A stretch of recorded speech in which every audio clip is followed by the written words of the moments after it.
नमस्कार एवं सुप्रभात। विज्ञान और नवाचार की इस अद्भुत यात्रा में आप सभी का हार्दिक स्वागत है। आज राष्ट्रीय विज्ञान दिवस के अवसर पर आप सभी का स्वागत है। A very good morning and a warm welcome to one and all present here. We are privileged to be your hosts for today's event. On this National Science Day, we stand tall to honor the spirit of scientific innovations. स्वीकृत आमंत्रण किया, रखा हमारा मान, कैसे करें कृतज्ञता, स्वागत है श्रीमान। अर्पित श्रीमान आपको चंद सुवासित फूल, क्षमा आप करना हमें, हो जाए जो भी। बहुआयामी आप हैं, बहुआयामी काज, पाकर अपने बीच में पुलकित हैं हम आज। Let's begin this event with an age-old tradition that signifies the start of something auspicious. The lighting of the lamp is a powerful symbolic gesture that creates an auspicious beginning for any event, filled with positivity, learning, and unity. I now request all the respected dignitaries to please come on the dais and light the lamp on this auspicious occasion, and the singers from Talang Band to sing the Kulgeet for us.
with that, we proceed with the felicitation, and I request Professor R.K. Trivedi sir to present the Tulsi plant to Dr. Rohit Medwal sir.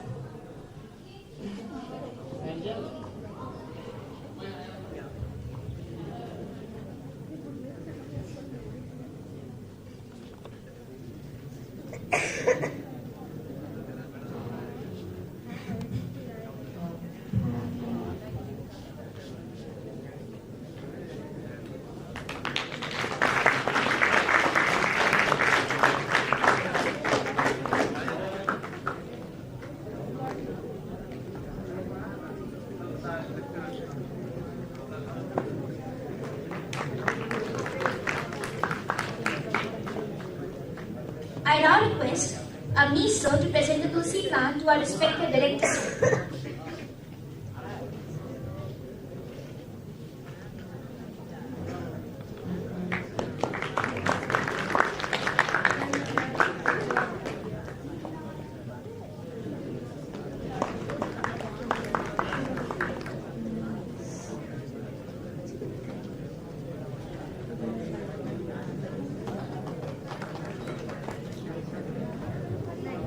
And now I request Dr. Anju ma'am to present the Tulsi plant to Registrar Anil Kumar Yadav sir.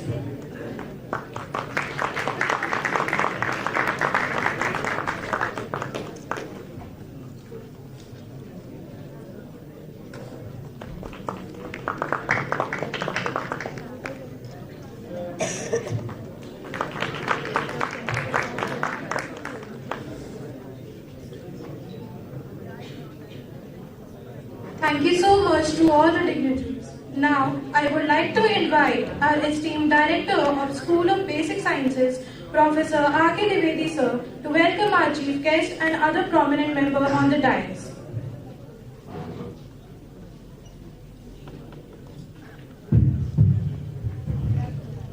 A very good morning to one and all. Wish you all a very, very happy National Science Day.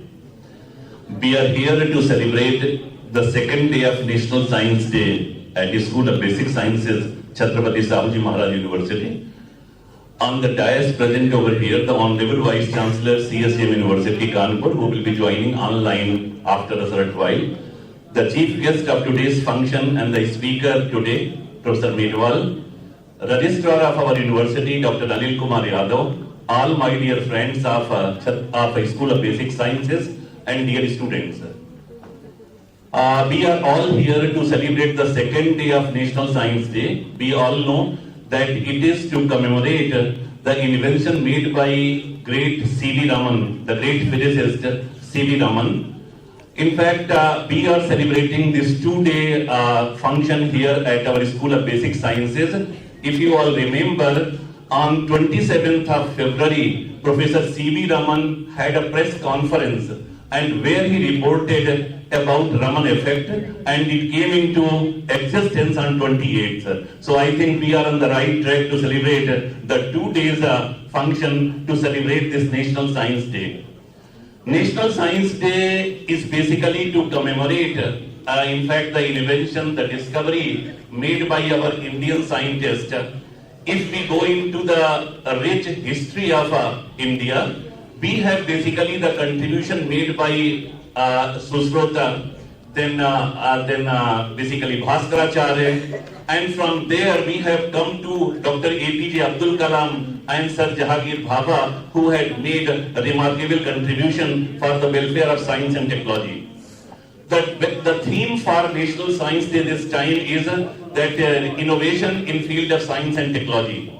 I think on this National Science Day, it is our duty that all the students and all the teachers, we all have to take a pledge that we have to foster our STEM education, science, technology, engineering and mathematics education. We have to work for the research and the innovation, and at the same time, we have to apply the science and technology for the welfare of the humanity. So, in fact, all these things we have to carry forward. So let us all, basically there is a quote made by Einstein, and that quote is, Einstein has made a quote that we should always ask the questions. So I will ask all my students to ask questions, all the teachers also, because if you are curious, then only you can contribute for the betterment of the society through innovation in science and technology. So let us all join our hands together that we will be curious and then only we can have a sustainable India. Once again, wish you all a very happy National Science Day. Jai Vigyan.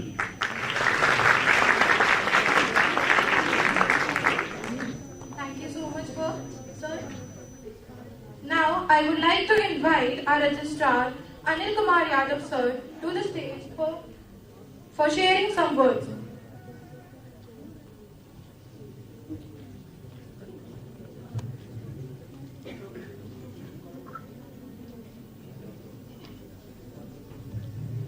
Hello, good morning to all of you. मंच पे school के director professor R K. Dwivedi ji, chief guest of this programme professor Rohit ji, school की deputy director Anju Dikshit ji और सभी शिक्षक और dear student. Department of physics school of basic science 2-day digital conference का आयोजन किया जा रहा है यहाँ पे, सेकेंड डे है आज यहाँ पे, क्योंकि साइंस का अपना एक अलग इम्पोर्टेंस है। रियल वर्ल्ड में प्रॉब्लम्स को हम कैसे सॉर्ट आउट करें, उनका साइंटिफिक सोल्यूशन कैसे दें, क्या मेथड क्या टेक्निक हम उसको एडॉप्ट करें। तो आजकल सारी की सारी प्रॉब्लम का सारा मैथ के द्वारा, फिजिक्स के द्वारा, केमिस्ट्री के द्वारा, बेसिक साइंसेस के जितने भी ये सब डिवीजन हैं, सब डिपार्टमेंट हैं, वही सारे के सोल्यूशन प्रोवाइड कराते हैं। क्योंकि कंप्यूटर साइंस की अगर हम बात करें तो without mathematics it is not possible.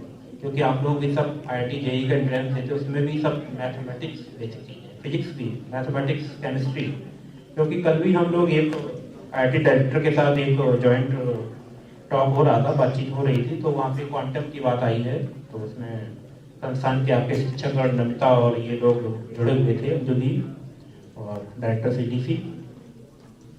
तो इसमें मतलब क्वांटम में कैसे रोल प्ले कर रहा है, कंप्यूटर चिप्स को कैसे हम स्पीड अप कर रहे हैं, तो ये आने वाला समय सारा का सारा फिजिक्स का ही है, क्वांटम फिजिक्स या क्वांटम कंप्यूटिंग की बात कर रहे हैं। वहाँ पे बिट और बाइट जो है आपकी क्लासिकल कंप्यूटर सिस्टम है, वहाँ पे ऑब्सोलीट हो रहे हैं आने वाले समय में। तो वहाँ पे क्यूबिट आ रहा है, क्यूबिट का क्या रोल होगा, सिस्टम को कैसे डिजाइन करेंगे, कैसे हम लोग स्पीड अप प्रोसेसिंग करेंगे। क्योंकि यहाँ पे कंप्यूटर साइंस में या आज के समय में आप लोग भी सारी बेसिक चीज़ें तो सभी को पता होती हैं।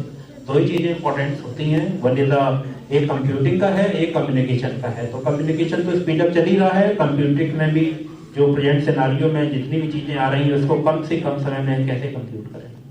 तो सारे स्टूडेंट्स हैं यहाँ, रिसर्च स्कॉलर भी हैं, उनके सामने ओपन प्रॉब्लम्स रहती हैं कि ये जो प्रॉब्लम्स है इसको हम कैसे मिनिमम टाइम में उसको हम कंप्यूट कर सकें, कैसा हम उसका मेथड डेवलप करें, क्या टेक्निक उसको बताएं या किस तरह का एल्गोरिथम हम डिजाइन करें, और जो आपका हार्डवेयर होगा वो किस तरह का होगा।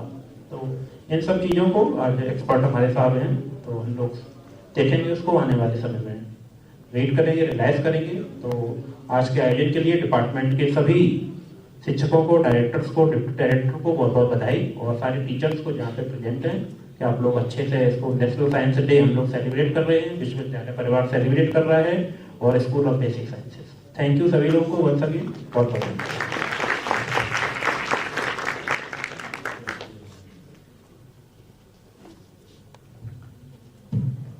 Thank you very much, sir, for your kind words. We now move on to the core of today's program. We are privileged to have with us our esteemed speaker, Dr. Rohit Medwal, sir, Department of Physics, IIT Kanpur. I would now like to invite the Deputy Director of the School of Basic Sciences, Dr. Anju Dikshit ma'am, to cite Dr. Medwal's CV and invite him for the talk. Thank you, Purnima. Good afternoon, everyone, and welcome you all in the celebration of National Science Day, and my best regards to all the people sitting on the dais. I feel delighted to introduce our guest speaker, Professor Rohit Medwal from the Department of Physics, IIT Kanpur. He did his PhD from University of Delhi. His PhD thesis, Structural and Magnetic Phase Transformations of Hard Magnetic Alloy Nanostructures, was awarded as the best doctoral thesis in solid-state physics by Indian Physics Association. After PhD, he joined Hansraj College, University of Delhi, India as an assistant professor, but soon he left for postdoc fellowship at University of Puerto Rico, USA. Then he was awarded the postdoc fellowship by Kunsho Institute of Technology, Japan. He also worked at Nanyang Technological University, Singapore, before joining IIT Kanpur. Dr. Medwal works in the area of nanomagnetism, spin transport, and high-frequency spin dynamics in spin devices and terahertz spintronics. With his vision, dedication, and hard work, he has been able to develop the first spintronics lab at IIT Kanpur in a very short period of time. So we all want to congratulate Dr. Medwal for this. Many congratulations to Dr. Medwal. He has published more than 100 research papers in international journals of high review. He has delivered 27 invited talks at various international meetings in India and abroad in different countries. He has also organized 3 international conferences. His other awards and recognitions are Auditor Institute of Physics, Singapore, 1 gold and 1 bronze medal in Singapore Science and Engineering Fair, Judge for HP Science Research Oral Defense Assessment Judge for Nanyang Research Program, NRP, 3 gold medal awards from Nanyang Research Program, Singapore, Chief Mentor Student Mentorship Program, Ministry of Education, Singapore, 2 gold awards from Nanyang Research Programs, NRP, Mentor Sakura Science Program, Japan, awarded PVC Fellowship, Israel, and many more. So his CV was very long, and last night I was putting my best efforts to make it short. So sorry sir, I have missed something. And, so with this short description, now I invite Dr. Rohit Medwal sir to kindly enlighten with his talk.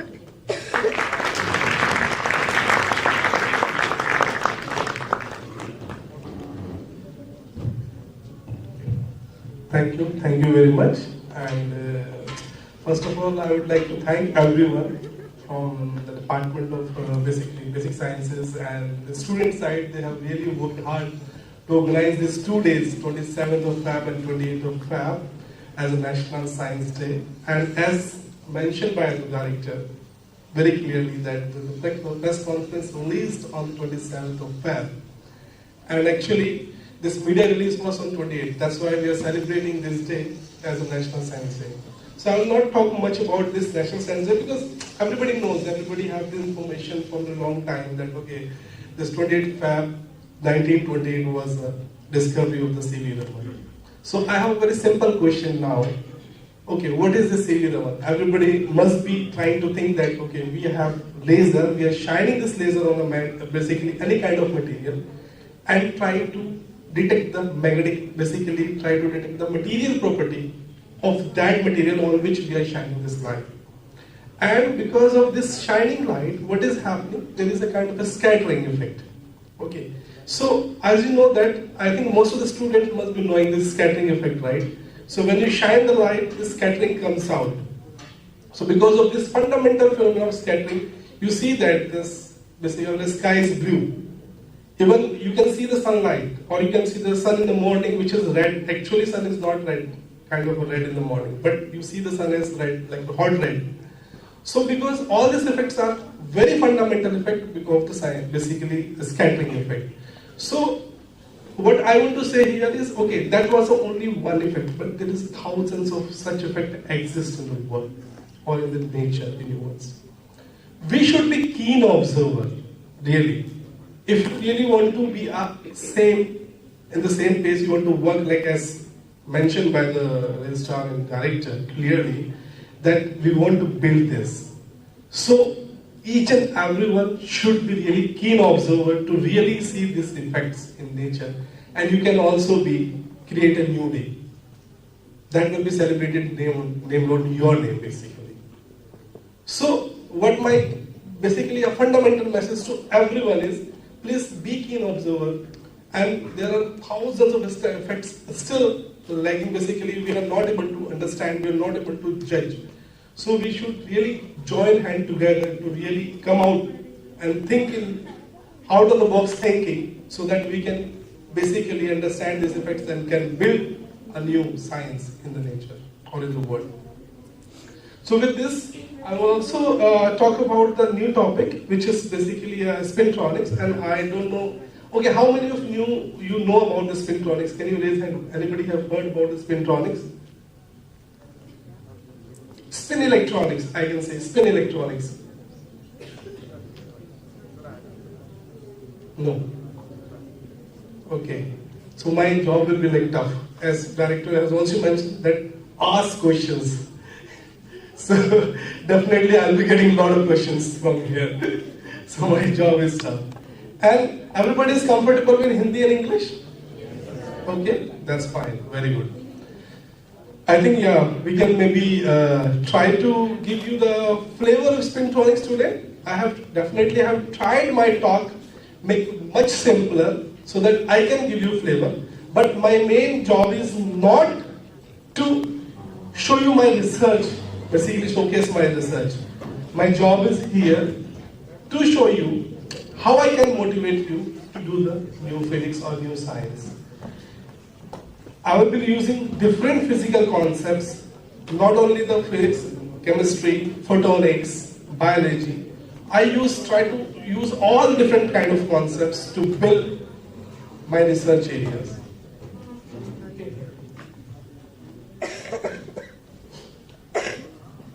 And one more thing, this screen is audible lecture.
Is the screen like visible from there?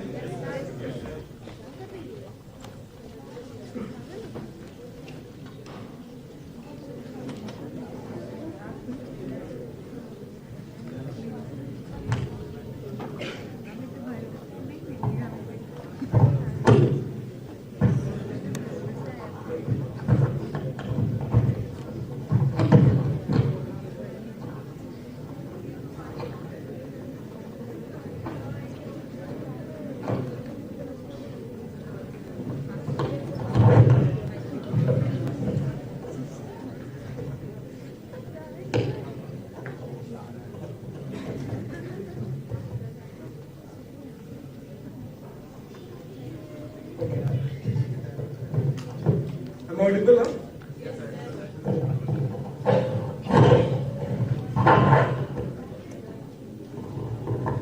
Very nice. So we should be observer. That is the first thing. So you observe all the mistakes in my presentation. Try to observe and I will rectify definitely. So that is the first signature of a good observer. So you try to observe everything.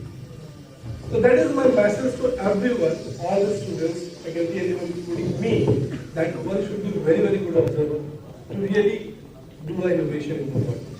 Innovation in any field, not only the physics, chemistry, biology, mathematics, everywhere you need the keen observation, and that is basically a key ingredient to do good science. So today's topic, I will be talking about this electron spin, that how we can use the spin of an electron to realize or mimic any kind of devices. So in this room, all you are seeing this different type of devices. Like I'm using, the first thing is my microphone, right? This is also an electronic device. This projector controlling mouse, this is also electronic devices. AC, fan, light, everything is electronic devices. They are using a flow of electron, that is called charge, right? We are using the charge current to realize or maybe all these devices, or what we are doing basically, we are applying the voltages, we're converting to charges, and we are basically injecting these charges into the device and then making these devices functional based on the requirement, like he's turning off the voltages. So flow of charge is on and light is off. But can we realize the spin of electron as a source of this energy? Or another way, can we have a spin current? Like charge current, can we have a spin current? Or can we mimic all these devices using the fundamental phenomena that is called a flow of spin? We call them spintronics or spin electronics.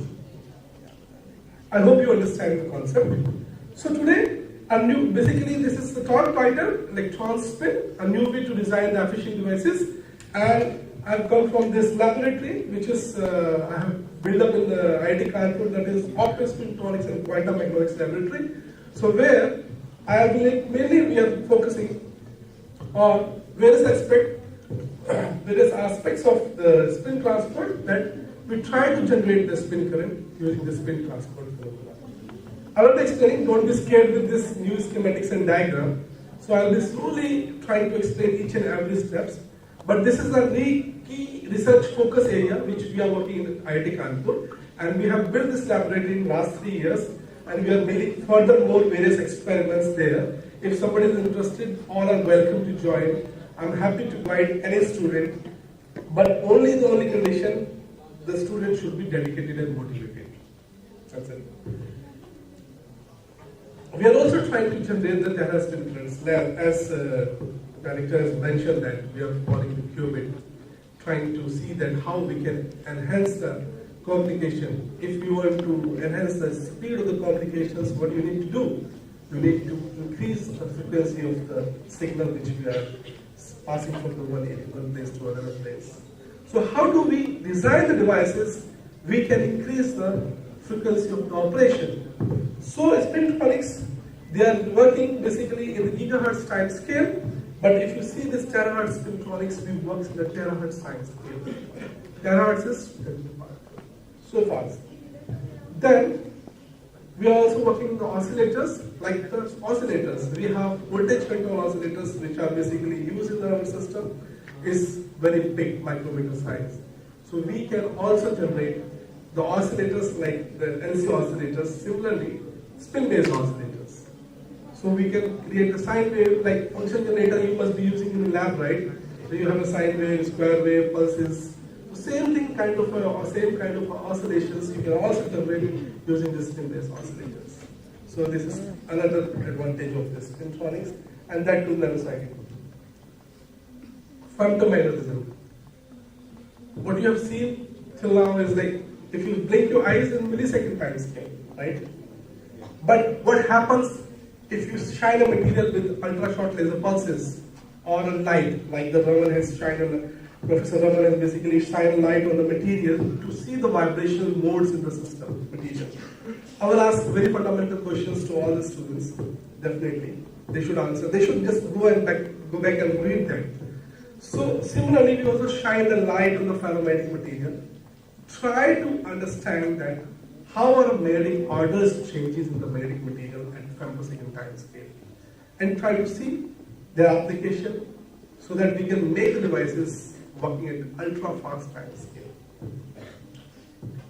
If there is any problem during the talk, please feel free to raise your hand. I will be happy to answer any question.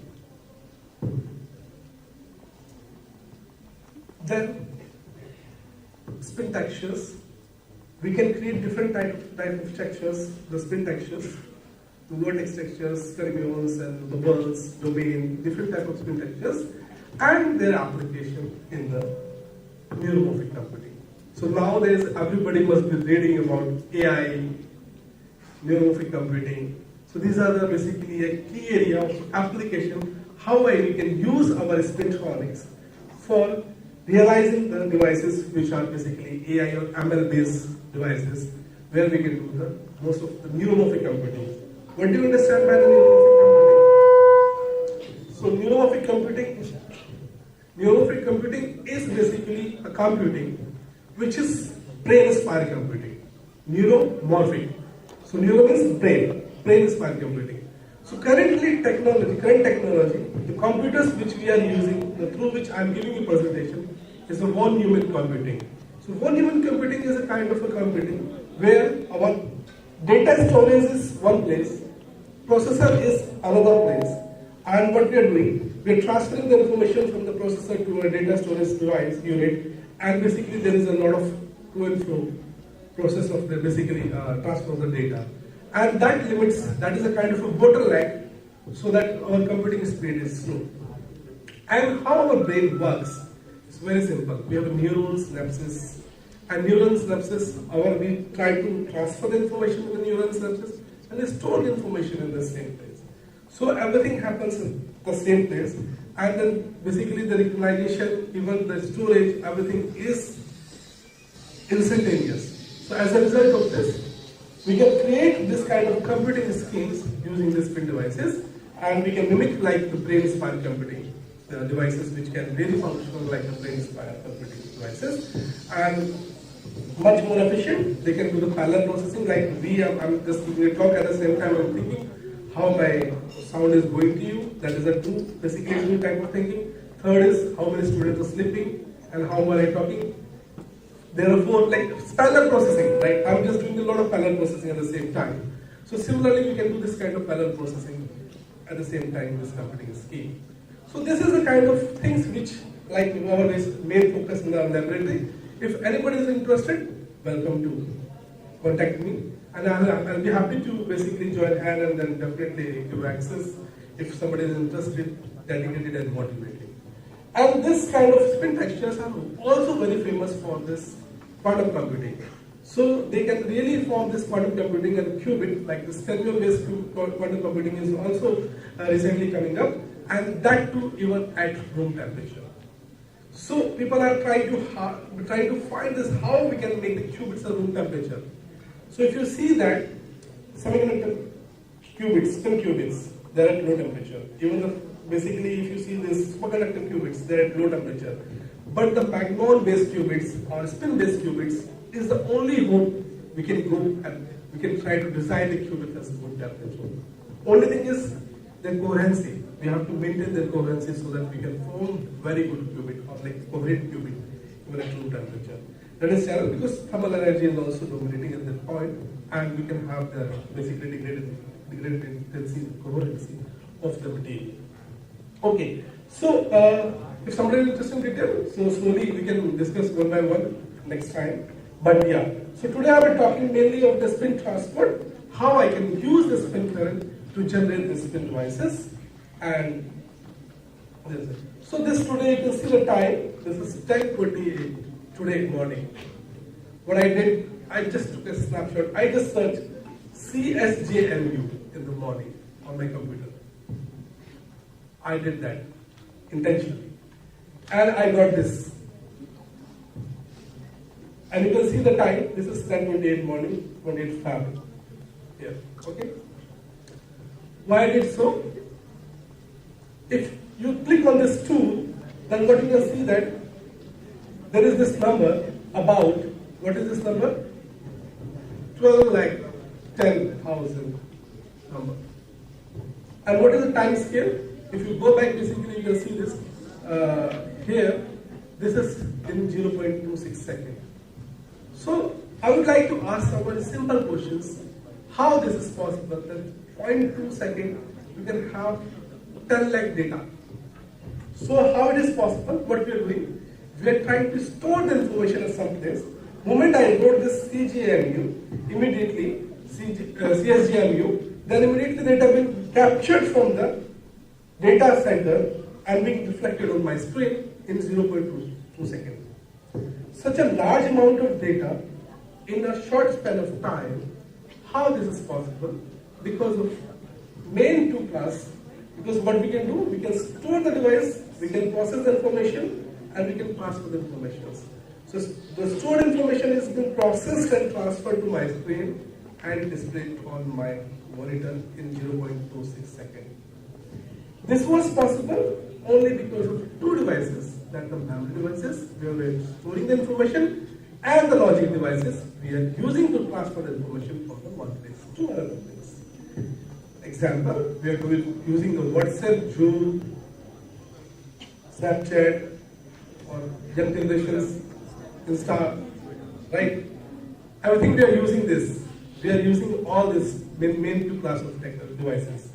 And this forms a very fundamental word, which is called, now I define as a digital word. Basically, we are using the digital information everywhere. And imagine that you have been storing this information, huge amount of information day to day life, right? This year, with this same rate, if you imagine that this year you will be able to store information by the end of this year, 35 is data. Assume that we have not developed this technology, spin-based technology or quantum. Basically, spin-based technology is very important, which has really revolutionized this field of the storage. You have been storing this data on the DVD or CD, which is 25 GB DVD CD, which we have been using previously. And what you can do, assuming that the thickness of the DVD is 1 mm and 25 GB is the storage capacity of the one CD DVD. And if you stack these DVDs one over the other, and what you can do, you can really have a drive over the board. Such an enormous amount of the DVD you can store, basically where to keep that. So thanks to the technology, we have come from this KB flow byte. We were using the magnetic material in the tape recorder tapes to the floppy disk to a hard drive. Correct? So we have come, and here in this hard drive, what we are using? We are using this spin-based technology for storing the information. Not using the storing, reading the information actually. In fact, that's the thing. So this hard drive, this Western version, I just copied from the internet, but this is kind of a hard drive where we are using this spin-based technology. And the main part of this developing this technology is the magnetic material. The first question, what are the different types of magnetic materials available in periodic table? You can see this, the ferromagnets, which are in green color, Fe, Go, Ni, iron, cobalt, and nickel, right? And there is also one more, GD, the gadolinium. GD is also ferromagnet, but not at room temperature. It's 292 Kelvin. It's just a little bit below the room temperature, but it's also a ferromagnetic material. And we use this ferromagnetic material, different kind of ferromagnetic materials, to store the information. So this is very fundamental. You must be thinking, oh, very fundamental, just a periodic table. But the question is, how we can use these materials for realizing these devices? Very, very important. So we know that this is the kind of a very fundamental property of a ferromagnetic material, the hysteresis loop. So you must be knowing from the 12th class. This is the kind of unmagnetized state where the domains are randomly oriented and you have net magnetization of the material is 0.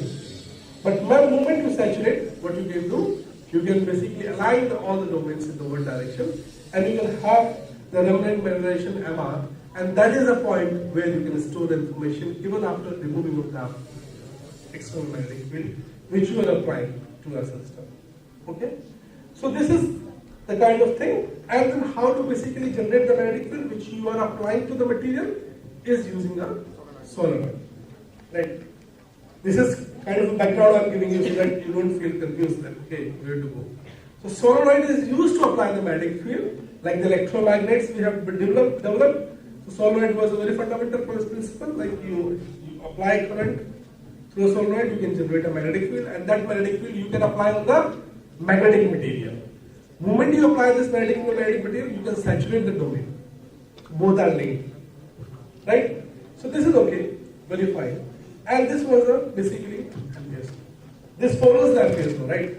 You apply current, you can convert any conductor into the magnet. You can convert any conductor into the magnet and can use to store the information. So based on this technology, we have this VCR, tape recorder. What we are doing, we were just using the solenoid. You can see this read and write hand is just nothing, it's a solenoid. So we had this solenoid, and which is basically inside there is a core. When we apply a basically kind of a AC current, or I can give you an example, take an example, like I'm talking here right now, and you are hearing my sound through these speakers. How it is happening? It's very fundamental concept. I'm speaking on this mic, in this mic there is a magnet and there is a coil. So based on my frequency, this coil and magnet is vibrating. And that vibration is going to the electrical signal, and that signal is being provided to the another speaker, and there is a coil and the magnet attached to the diaphragm. So this same vibration is being generated in the diaphragm and give rise to a same frequency, the sound of the same frequency. So similarly, so whatever we are speaking there, we are trying to store the information, we are giving that signal to this coil, and the coil was generating the magnetic field of same intensity, the AC magnetic field with the same intensity, and trying to record the magnetic domain in this kind of a material. This is kind of a material, on the top there is a ferromagnetic material. So this is the kind of ferromagnetic material. So on this you can store the information on the system. That is interesting actually. That was interesting, but it was just, we can store the information, we have used this, and we can basically use this Ampere's law technology kind of thing to store the information. What we have done, this is kind of a read and write head we have designed in our tape recording, or basically the first generation hard disk media. But the question is, how do we improve the efficiency of these devices? So we have to use the kind of new technology, that is the spin-based technology, and based on that, what you need to do, where we have basically come ahead from the previous technology, is this diagram I just want to show you. So you see this diagram, this is a kind of a one image, which is a magnetic domain image. We can actually have capability of the imaging the magnetic domain. So please understand, this is a magnetic material. We're trying to image the magnetic domain. There is no domain in the material. Moment I have applied the magnetic field and imaging after removing the magnetic field, I can see this kind of domain. This is kind of a QR code. Kind of a QR code, you have a QR code, right? So this QR code, like you scan from the phone and you can go to any account and pay the money. Similarly, this is kind of a QR code we can generate on the magnetic material just by applying that magnetic field. And we are storing the information in the magnetic domain. Okay, that is absolutely fine. So we can just use this kind of technology to do this. But what was the problem with this technology is thermal error. So when you apply the charge current, because of the joule heating, you can have a thermal effect. And where do we use this thermal effect? You can see that the heater, previously we used to use these heaters, right? The tungsten heaters, right? And then this got to heat the water, and of course our bulbs. So when you see this previously tungsten bulbs, we can actually have a large amount of heat generation. We're not supposed to touch that. We can actually burn our hand at that time. Now we have a fluorescent tubes. There's no heating. So that is another kind of effect. But you can see this heating effect is a major challenge when we are basically trying to develop these devices. And why this heating effect is major challenge? If you see that if you try to reduce this dimension, so you want to store the information, you want to reduce the dimension so that you can improve the storage area. So when you try to reduce the dimension, what is happening? Basically heating effect is happening because of the large volume of these electrons. So we want to get rid of these electrons heating, and then we want to come up with a new technology where we don't have the electron. So if you see this kind of a spin-based current, so what you can do, you can have this spins, and without moving any physical movement in the electron, so you can basically talk, one spin can talk to the other spin. That is because of the exchange interactions. So you must have read about this is the exchange interactions between the two next near spins. And because of the exchange interaction, if you alter this, then also alter this. If this is altered, the next neighbor spin is also altered.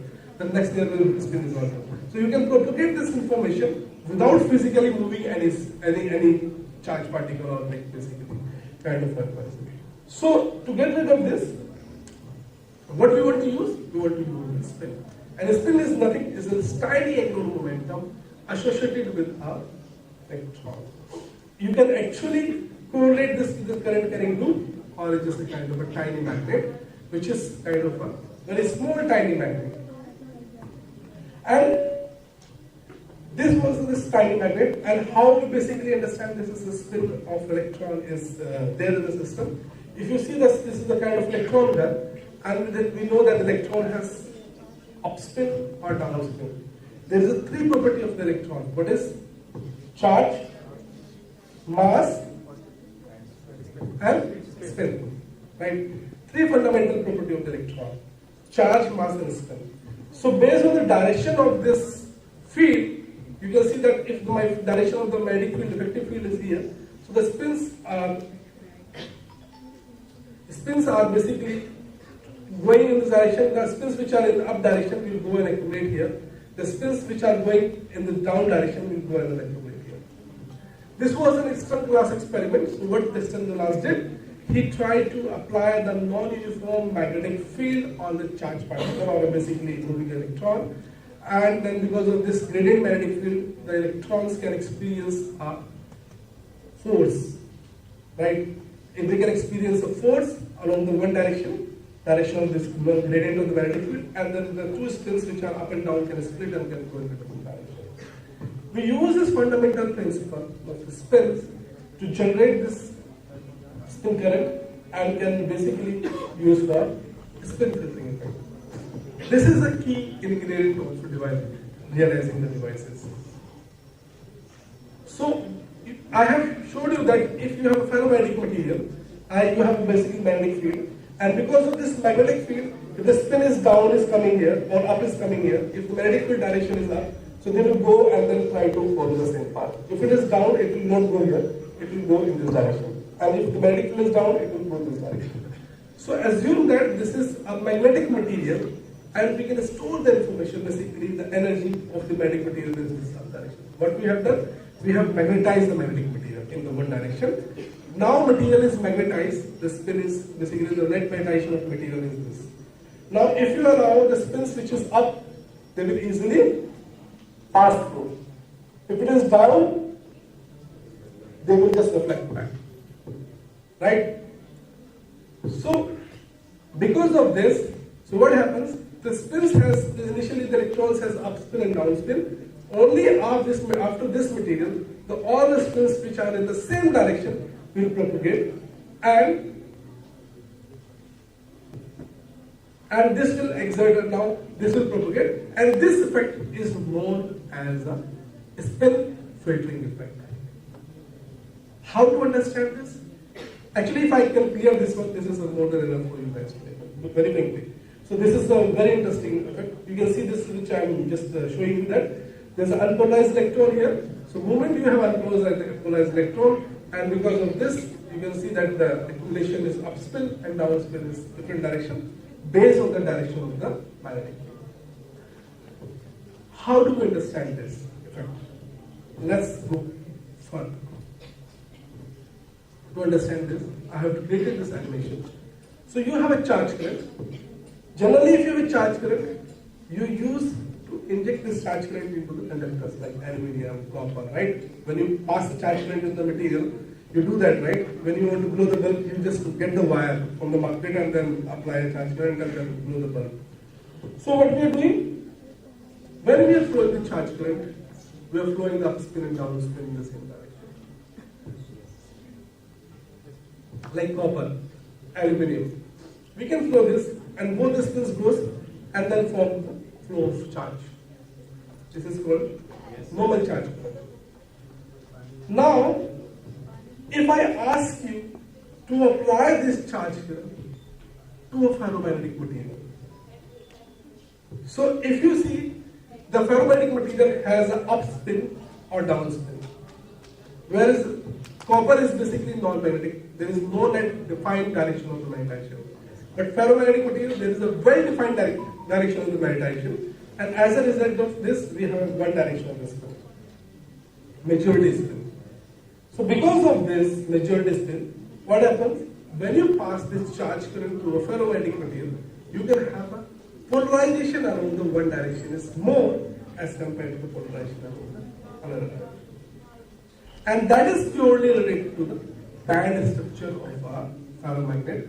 We have a majority spins and a minority spins. I hope you have studied this in 12th and BSc. This. Okay, so we have this. So if you can see that previously, these two cancels out, the blue and then red up spin and down spin, you have a flow of charge.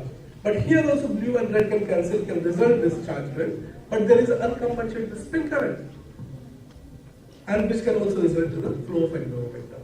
So this is kind of a effect which we can try to understand, that we can have the polarization of spin as well as a charge current when you pass this current through a ferromagnet instead of a copper or non-magnetic material. Okay. Now, if you pass this current kind of a special material like the spin Hall material or a material which has high spin orbit coupling. So we try to design this kind of material where we can have high spin orbit coupling. So I hope you have studied. How many of you have studied LS coupling? LS coupling, spin orbit coupling. BSc. BSc. This is the LS coupling. So this is the spin orbit coupling. So like take an example. I should give you an example like this is the electron revolving around the nucleus. If you assume that the electron, if you sit on the electron and feel that nucleus is rolling around you, right? Because of this relative effect, so because of this nucleus moment, the positive charges revolving around the nucleus, they experience a kind of effective field, like this one, the current carrying loop. So that effective field is called, because the orbital motion of electron, the electron itself feels effective field, and that is called a spin orbit coupling. Because the spin of electron is experiencing a force because of the orbital motion of an electron.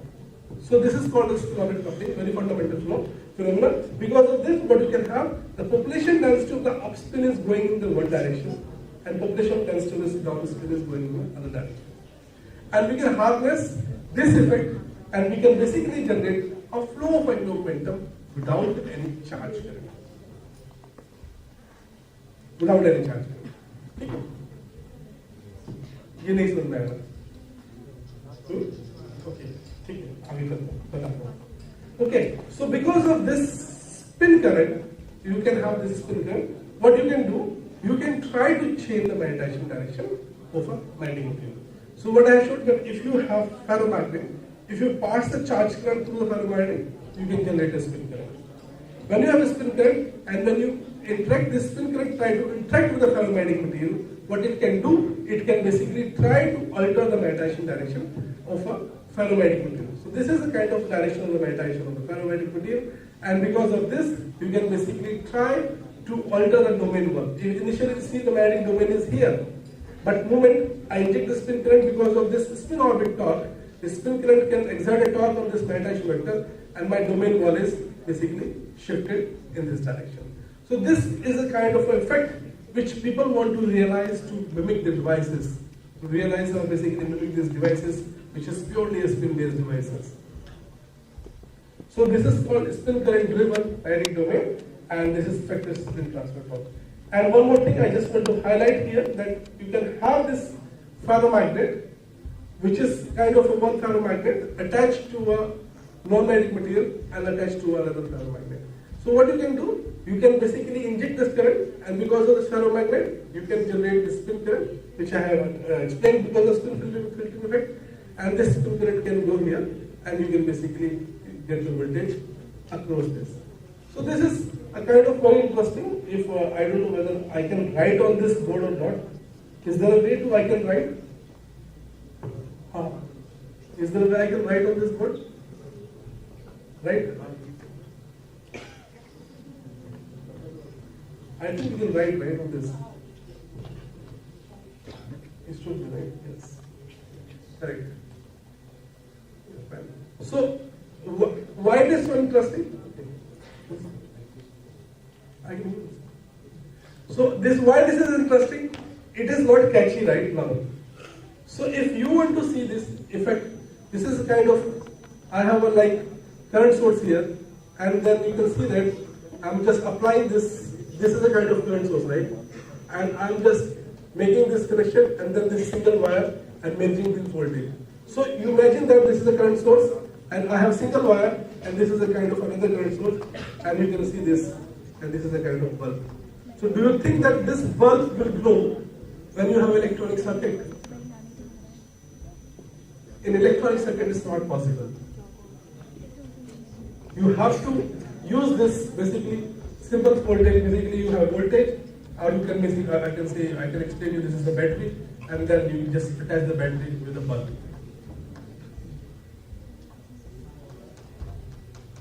To glow, right? But if I do this, what I can do, if I am basically trying to this voltage,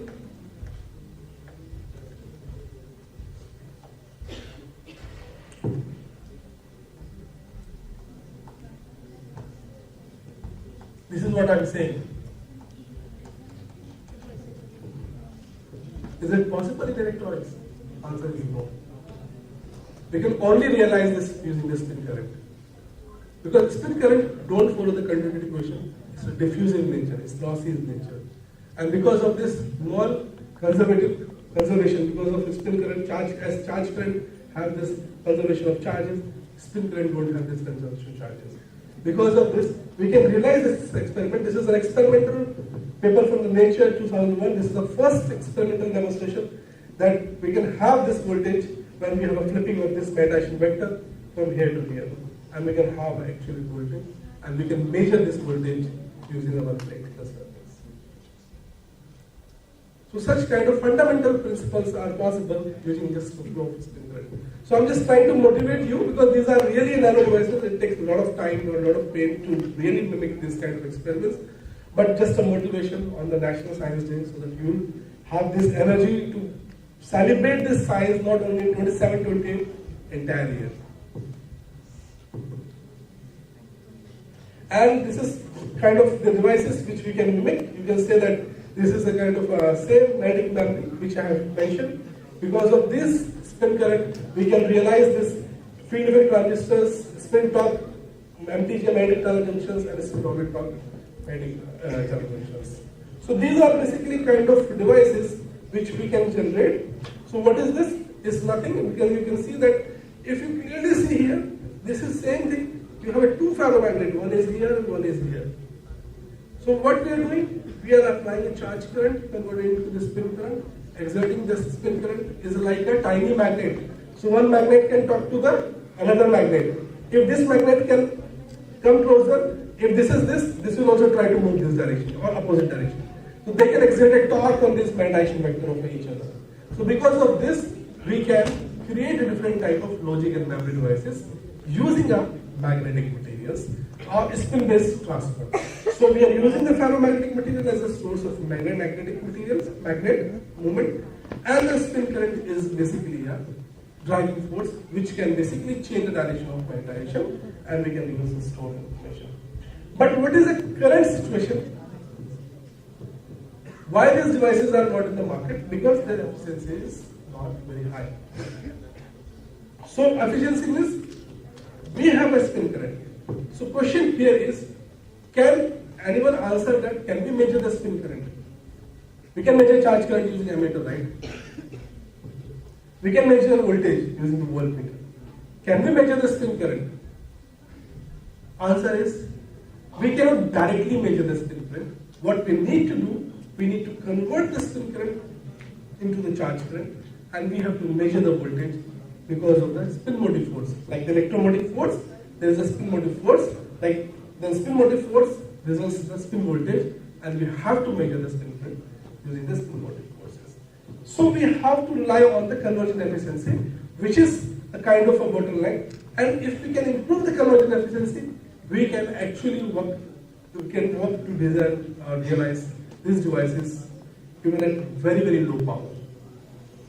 So my lab basically, if you visit sometime my laboratory, we are mainly focusing on this, how to improve the conversion efficiency of these materials to improve the spin to charge and charge to spin conversion efficiency. For this, what we are doing, we are trying to use the electricity to convert the spin to charge, light, sound, vibration, any kind of effect, any kind of basic fundamental energy into the spin current, and the spin current back to work same fundamental energy. So that's why I was saying that any fundamental concept is very important for any innovation. So here, because of limitation of time, I'll be mainly talking about that how I can use the spin Hall effect. That is like a normal Hall effect we have in the semiconductor. We can see we can convert the electricity into the spin current and convert this spin back to the charge current using the inverse spin Hall effect. So what is the spin Hall effect? You have a charge current. Basically, you can pass the charge current to the material, and you can, because of this, you can polarize this to spin in the opposite direction because of the spin orbit coupling or effective field within the material. So they interact with the spin current and then try to diverge the spin current to two different directions. Up spin goes in one direction and down spin goes in another direction. Like the normal Hall effect. You apply magnetic field, you can basically polarize these holes and electrons, right? The charges, positive charge and negative charge. Similarly, you can also polarize up spin and down spin in opposite direction based on the internal effective magnetic field in the material because of the spin orbit coupling. And we can convert that spin current back into the charge current because of the same effect. So two types of devices we make. I will not go into detail on how we fabricate these devices. These are the like micro devices. We use a special technique, photolithography, to fabricate these devices. But the motivation is that if you want to measure this current, how do we measure? So the motivations come from this. Like, what is this? Windmill. What we are doing here?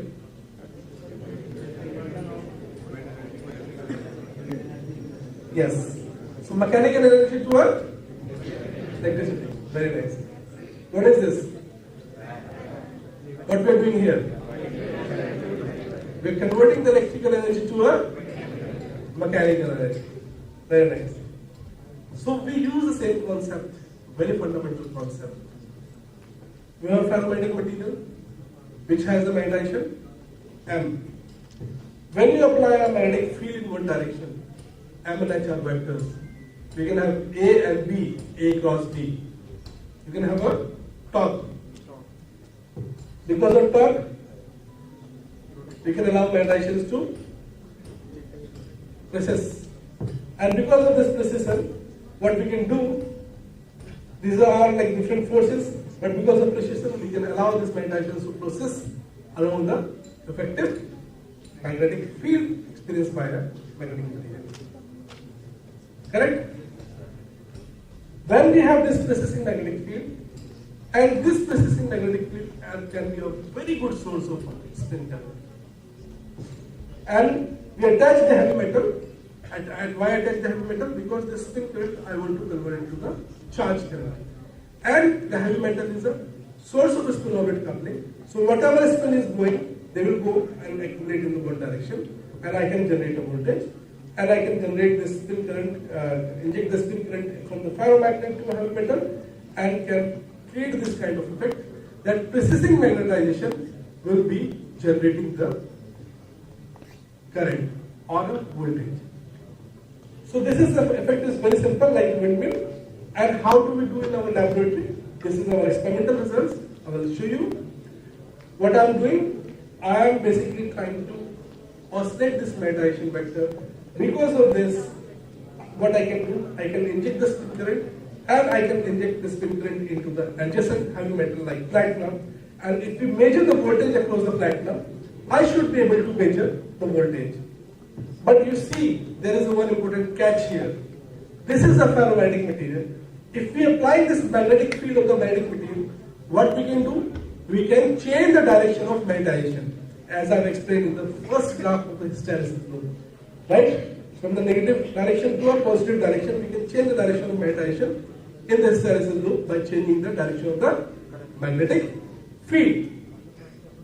If this voltage is purely because of the spin current, the voltage time should change as I change the direction of the magnetic field. Everybody agrees? Correct? So this is our experimental result. You can see that this is the voltage, this is the magnetic field, and this is the voltage. So what we did, we measured the voltage as a function of magnetic field, and you can see that the voltage is basically here increasing and then decreasing. That is the different physics.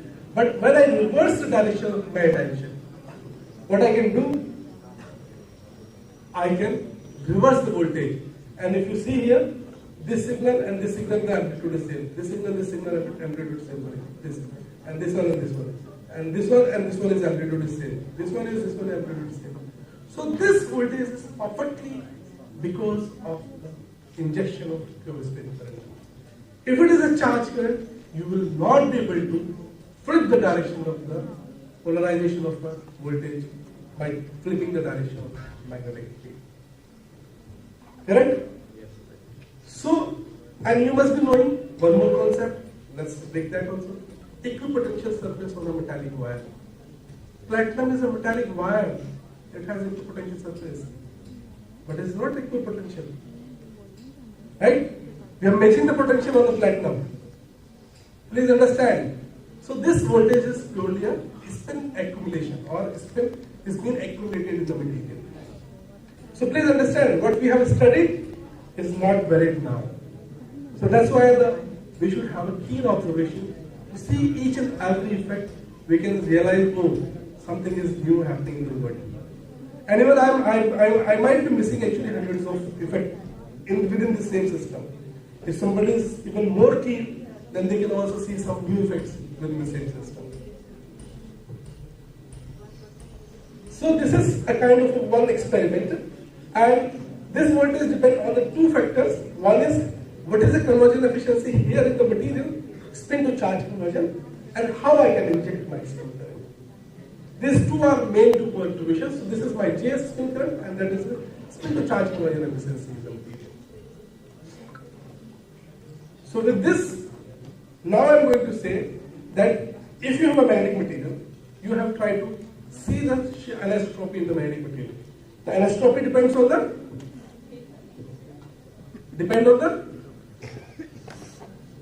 neighbor. We studied anisotropy depends on the shape, crystal. Okay, you have a crystal, right? Correct. Isotropic and non-isotropic materials, right? So if it is non-isotropic material, you can have different direction, different magnetic property. Isotropic, you same property in the same direction. Very good. So let me put it that way. So what I should choose to see the effect, whether we have isotropic or anisotropic system. So can I generate the isotropic or anisotropic spin current? Question mark. Let us address this fundamental issue. So here in my talk, I'm trying to show you that we can also use this media which are isotropic and anisotropic to generate the isotropic and anisotropic spin current. How do we do that? We have anisotropy. Because of this modulating the anisotropy, what we can do? We can change the dynamics. Like the magnetization was twisting, right? The same thing we can change. And if we can change that, we can also change the spin current, because our spin current was generated because of the precessing magnet, right? And we can make the devices. These are the real devices. What is the magnetic anisotropy? Which is very fundamental, that you have an easy axis in the one direction. So if it is along the perpendicular direction, so we have anisotropy in the up direction. If it is within the thin film plane, so you can have the easy axis along the film plane. So you can define whether we have easy axis in one direction, up or down. Based on that, you can define the anisotropy in the magnetic material, and it depends on the crystal symmetry, shape, and strain. Assume that you have a cubic crystal. Assume that you have a cubic crystal, right? And in this crystal, what you can have? You have this phase. What is this? 001. So you can see this is a perfect square lattice, basically cube. So you can have kind of a four-fold anisotropy in the system, right? So along this direction, up and down, the energy will be same. This direction and this direction, energy will be same. This direction and this diagonal, energy will be same, right? So energy will be same. But if I rotate this, the triple one plane, I can have a kind of circle. If you look a bit closer, so the first order anisotropy is almost constant in the system. So utilizing this, we try to understand this concept. So we have this material which we have grown ourselves in our laboratory. You can see this is a team image. You can see perfect cube. This is the atoms sitting in the material, and they have a cubic structure into 100 direction. These are yttrium atoms and iron atoms sitting in the wire system. Can you see these cubes, right? Very nicely.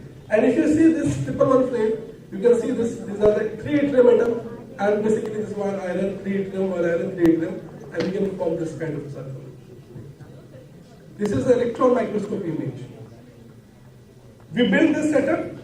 We have cubic anisotropy, and when we measure this kind of effect, we measure this inverse spin Hall effect setup, similar kind of voltage. So we can exactly see the voltage because of spin motive force in both directions, both the systems. And when we measure this spin current, anisotropy spin current, the takeaway is very clear here. So when we measure this, so this should follow the sine theta. Why sine theta? That is a different question. But if there is no anisotropy in the system, it is sine theta. But when there is a cubic anisotropy, it should follow the cubic anisotropy, and we can actually see a small modulation over the sine theta. That was an observation I want to make. Okay, so that is the observation we have made, like a small change in the cubic sine theta. Somebody can immediately fit the sine theta, it's a similar sine theta, but no. It is not sine theta, it's a modulation of the sine theta over this. And then when we fit this is the perfect sine theta. This is the cubic anisotropy in the system, and this is the first observation. Now we are going to submit. This is unpublished results that the crystal anisotropy of a material can also modulate the spin current, and we can have the anisotropic spin current in the system. So the takeaway is very simple, that we can have a basically fundamental property can also fundamental property of ferromagnetic material can also modulate the spin current. So with this, we can also try to summarize how much time I have actually. Is it over, right? Okay. Okay. So we can also show that we can also convert the charge current, spin current to charge current. We can convert the spin current back into the charge current. So this is my final result. So what we can do, we can basically convert this. Sorry.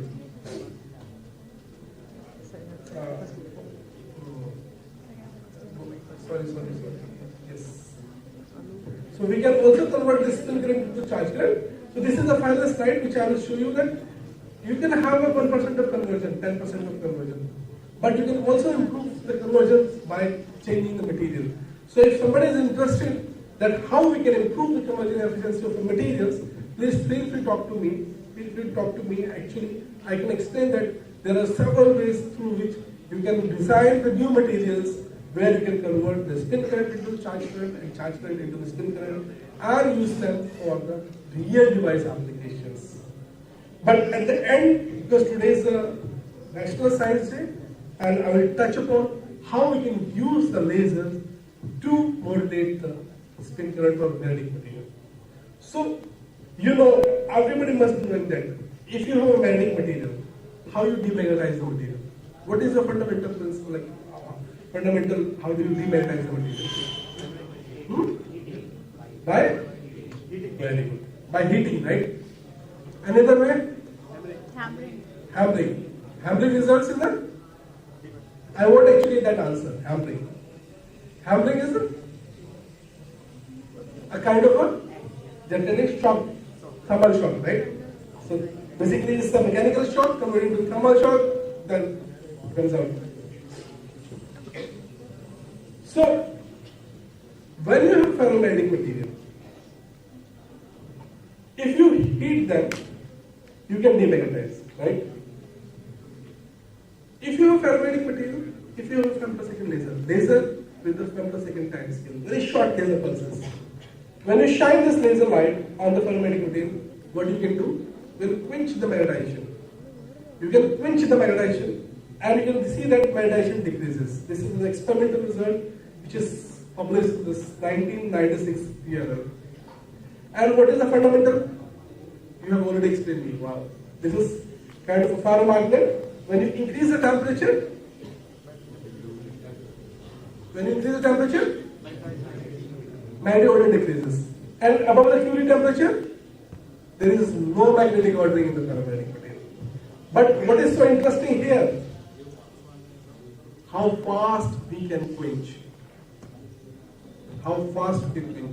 Hammering, seconds. Heating, putting on the gas, or like heaters, seconds, minutes, hours. But the question is, because the time scale which you are working was different, the time scale I am working is actually different. So my question is, how fast you can quench the magnetic order, so you can basically quench it 100 to 350 times. Such a fast quenching. We can use this fundamental principle of quenching of magnetization for making various applications. So I can give you this example. So there is a fundamental associated with this, but that I will not go because this is a broader audience. What is basically happening?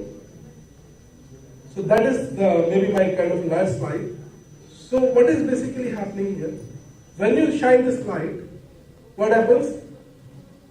When you shine the light, you are depositing the thermal energy. What you are doing? You are depositing thermal energy. Because of thermal energy, the electrons in the metallic ferromagnet excites. They go out of equilibrium. Once they go out of equilibrium, based on the density of the states, ferromagnetic materials, both upspin and downspin, can go out of equilibrium. They are like a hot electron gas. They are colliding. They are colliding very badly because they are at very high temperature.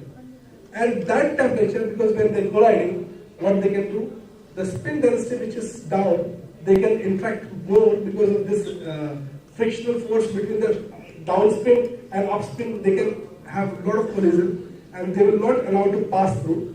Rather, the upspin, which is the direction of the magnetization, will immediately pass through because their group velocity is higher as compared to the downspin group velocity. So what we can do, we can inject this spin from the ferromagnet to a heavy metal. And we can set up this quenching can basically happen in the ferromagnet and induce the magnetic order in the heavy metal. Because of that heating actually, the quenching of the ferromagnet, what we can do, we can induce the magnetic order in the ferromagnetic material. And this order can set up a spin current into the heavy metal and can generate a kind of a terahertz pulses. The electric or magnetic will generate terahertz pulses. And this is a kind of a concept we can basically build this kind of electric field which is called terahertz photon. So this is the kind of electric field which we can generate in the picosecond time scale. This is called terahertz photon. With this, I think I would like to thank the audience for listening to me. Please feel free to ask me any questions. And this is my laboratory. And of course, my daughter is also here. She's also part of the lab every time. So where we are working on this, all different aspects of spintronics. Thank you very much.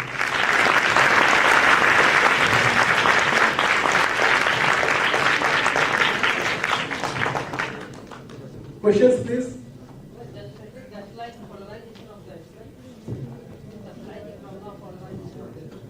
It's a polarization of spin. Cancel out of the current magnetic. Sorry, can you repeat the question, please? After the polarization, it will more current. We have to, okay, so once we polarize the spin, now we have to keep injecting this polarized spin. So you have a one ferromagnet, now you have another spin polarized. This is also kind of tiny ferromagnet. So we try to accumulate in such a way that we have a sufficient amount of equilibrium and we can allow the exerted power on this magnet and switch. So we need the sufficient amount of current to polarize. Polarization के लिए कौन सा material हम use कर रहे हैं और spin So we can use, in the polarized material, we use the ferromagnetic material, and for this orientation of this thing also we are using the ferromagnetic material. Both are ferromagnetic material. But only thing is, here, they are a kind of hard material, so if we inject the current, they should not change their direction because of this spin transfer. So they should be fixed, and they should be free. Whatever the spin, they are the in random motion, they are coming out after the polarization. They are coming in the same direction. 100%. Sorry? नहीं कह रहा हूँ sir, ये possible हो सकता है कि 100% scheme जो आपकी रैंडम हो सकता है, they are coming after the polarization. Of course, there are materials where we can have the 100% polarization. Very good question. And then this is generally observed in the hostile alloys or a half metallic kind of ferromagnets, where we have a completely polarized states into one kind. So we can see this polarization in the half metallic system. Thank you. What is the frequency of this spin? Okay. Okay. So this is another very good question. So it depends on the phenomena which we are using. The spin Hall effect is a kind of a DC current, DC phenomena. So if you are injecting the charge, DC charge current, you can basically separate those spins. So we don't talk about the frequency. But if you are using the persisting ferromagnet, so if you know this, the persistent ferromagnet, the natural frequency is in the gigahertz. So you can generate the spin current in the gigahertz range. So if you are generating the spin current using the laser, that is in the terahertz. So based on the phenomena you are using, you can basically define whether you want the gigahertz range, terahertz range, or even the megahertz range you can also get. Sir, I have another question. I am a student of electronics and communication engineering. So in communication, we are working on 6D technology. 6D technology. Scientists are working on 6D technology. So for 6D technology, we need high frequency devices. Generally, we are using MOS capacitor for generating high frequencies. So there is a problem that जो भी equipments हैं use कर रहे हैं वो काफी बल्की हैं size में, जो 6G टेक्नोलॉजी के लिए फायदेमंद हो सकते हैं. तो जब 6G को कमर्शलाइज करना पड़ेगा, उसके लिए हमें बहुत मिनिमम कॉस्ट में छोटी छोटी डिवाइसेस में इम्प्लीमेंट करना होगा, फोन्स वगैरह में. तो सर इसका साइज क्या होगा जो आपका टेक्नोलॉजी है इसमें? हाँ, तो इसका यही मैं कह रहा हूँ कि जो स्पिन बेस्ड टेक्नोलॉजीज हैं, they are generally a nanometre in size. ठीक है. 6G टेक्नोलॉजी के लिए हमारे पास में दो लिमिटेशंस हैं जो अभी भी है. नंबर वन, जो आप हाई फ्रीक्वेंसी सिग्नल को पास करते हो किसी भी सिस्टम से, दे आर वेरी लॉसी, उनका लॉस बहुत ज्यादा हो रहा है. ठीक है. तो अच्छा, हाँ हाँ,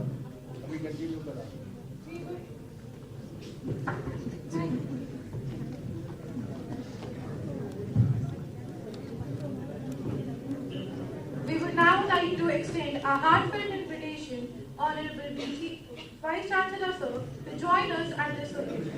Your vision and commitment to excellence are a constant source of inspiration.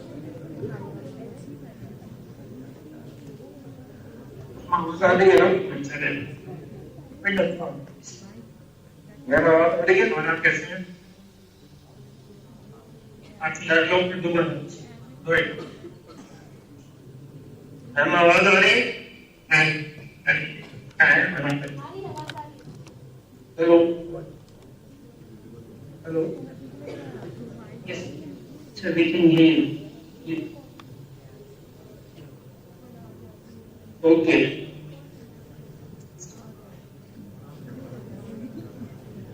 हाँ.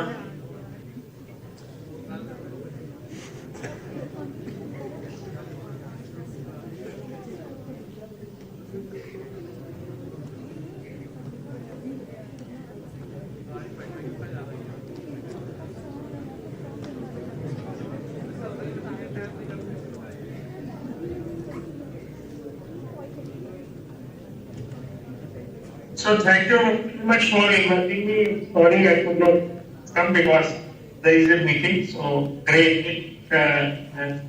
Congratulations on National Science Day for all of you.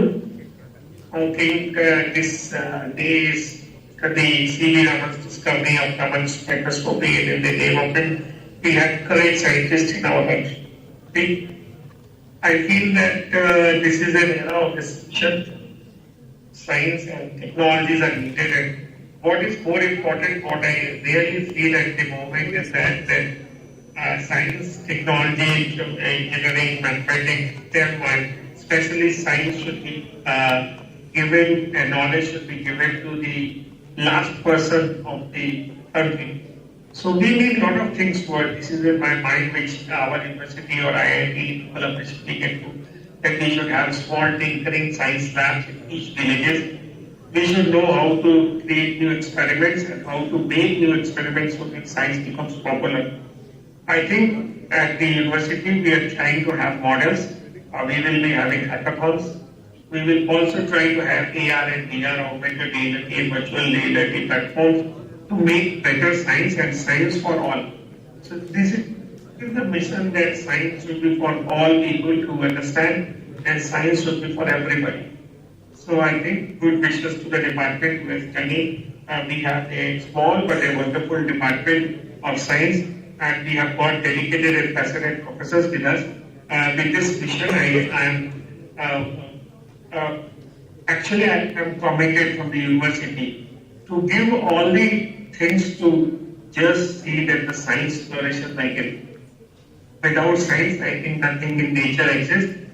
Nature itself is organized by a big science, and we have to understand the sciences of nature, sciences of well-being, sciences of human being, and I think this is the time when we can do a lot of things in science, and strong science can only make a strong nation.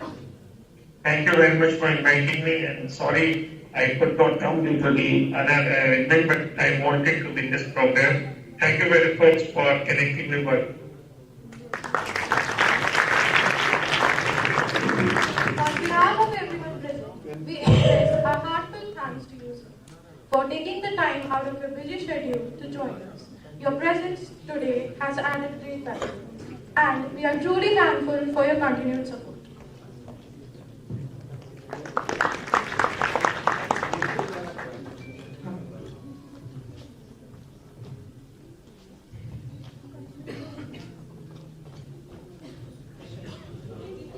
Questions?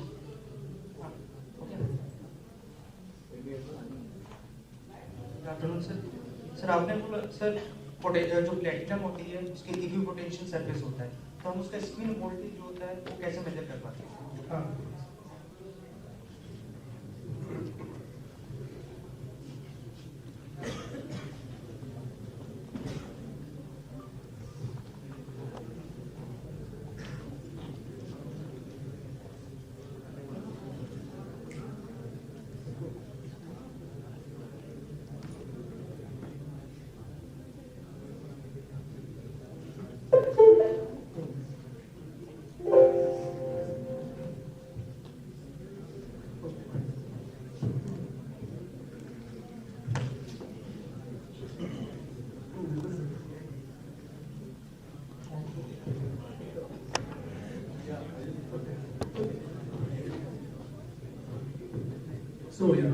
So as I mentioned you that this is equipotential surface, right?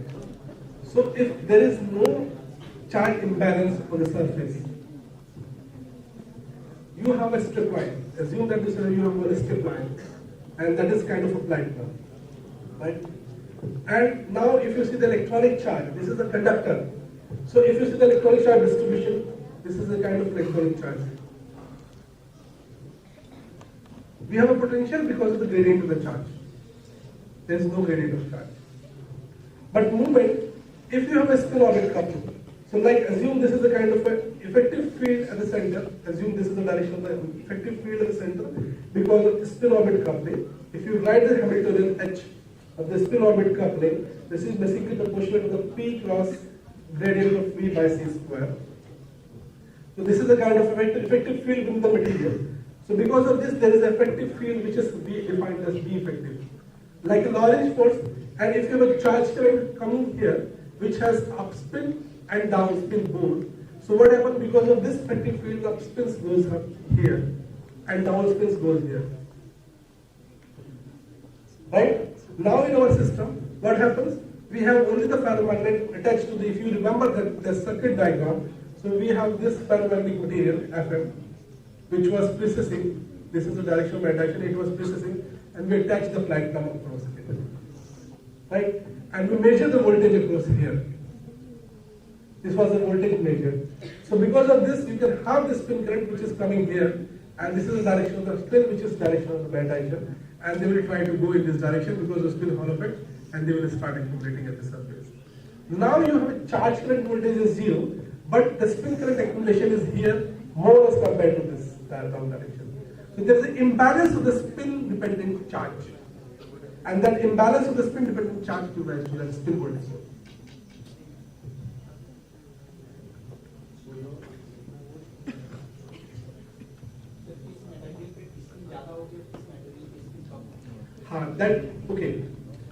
That is actually research which we are working on. So it depends various factors. It depends on the various factors. So spin, basically ferromagnets are a good source of the spin. Every ferromagnetic molecule has a spins.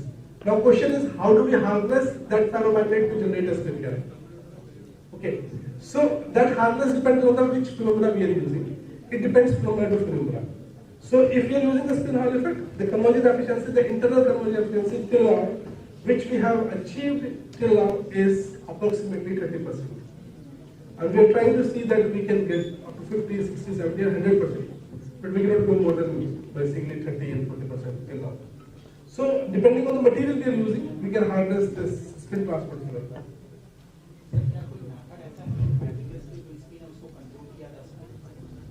Method to control the spins, yes. So there are methods, okay. So this spin current is generated because of the effective field of the spin orbit coupling, right? If I can control the spin orbit coupling of a material, I can control the error propagation of the spin. How do I control the spin orbit coupling? There is called, I don't know, I should name it because it's kind of looks like you don't know the name, I will just give a name. So it's not my answer. My answer should be give you the fundamental property. Let me answer this, then after the answer. So I hope everybody knows that if you have an electron passing through the electric field, they experience or a magnetic field. Right? If you have an electric field, electron passing through the electric field, they can experience a magnetic field. Right? So if we design the material, like internal crystal structure, there has inherent magnetic field in the material. If we can pass this electron through the magnetic field and we can basically apply a voltage to, if we externally apply a voltage to alter the electric field of the material, what we can do? We can alter the effective field experienced by the electron. So this effect is called Rashpa effect actually. Now I can give the name because I have understood the physical concept. So this concept is called Rashpa effect. Because of this, we can control the spin orbit coupling of the interfaces. As a result, we can control the spin test.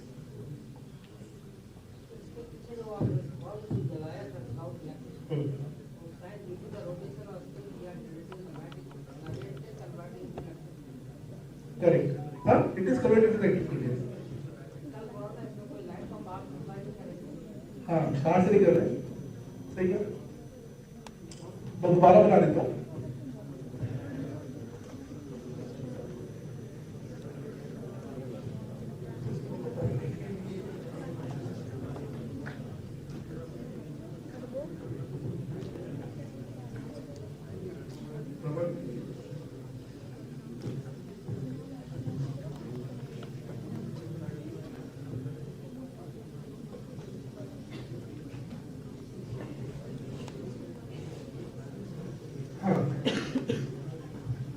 मैंने क्या किया था?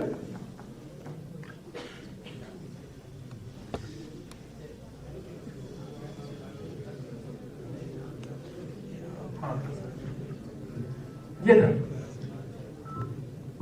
तो आपका question क्या है बताइए? हाँ, नहीं, देखो मैंने बोला कि मुझे तो because we have to use electricity here. So this is a kind of a charge current, right? यहां से चार्ज कर गया खत्म.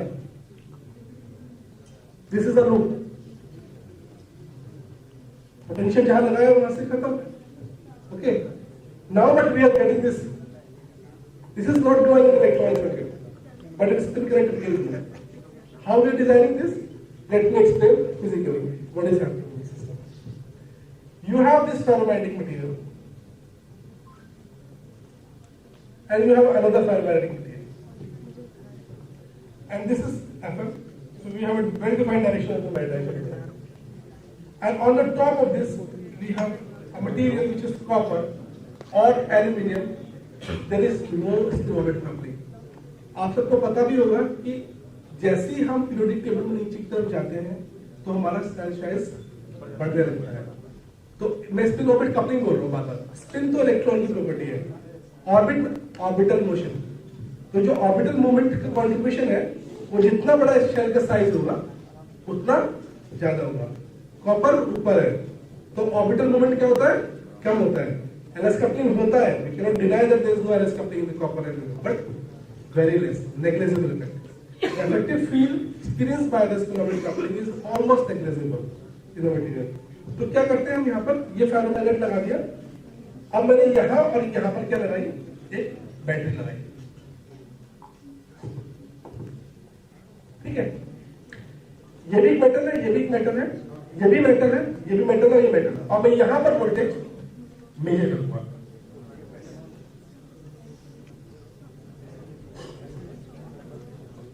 ठीक है, जैसे मैंने यहां से लगाया तो मेरे इलेक्ट्रॉन्स कहां से, फेरोमैग्नेट से घुसे। आपको सबको बताया है क्या होता है, स्पिन फिल्टरिंग इफेक्ट होता है ना, बता रहे स्पिन फिल्टरिंग इफेक्ट। तो इलेक्ट्रॉन्स विच इज अप वाले और डाउन वाले, they will enter here and the electrons which are in the direction of this will basically try to basically this electrons which are basically in this direction, the direction of this will pass through this and they will go here also and here also, because I mentioned that this is kind of a diffusive nature. So for the charge current you can write this equation,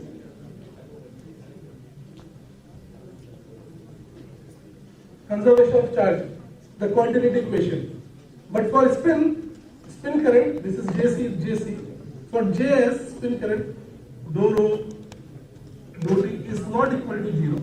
It basically depends on the number turns to the spin by a relaxation length and lambda. This is 0, this is not 0, which is equal to the spin accumulation by lambda. So you can see because of this non-conservative nature of the spin can diffuse this direction also and this direction also. But charge is conserved. वो जाएगा यहाँ से तो इधर ही आएगा, उधर नहीं जाएगा. So this spin current can propagate in this direction, and moment you have a spin current in this direction, so now you can convert this spin current back to this ferromagnet, and you can create a voltage difference and can do this one. So this is because of the diffusive nature of the spin.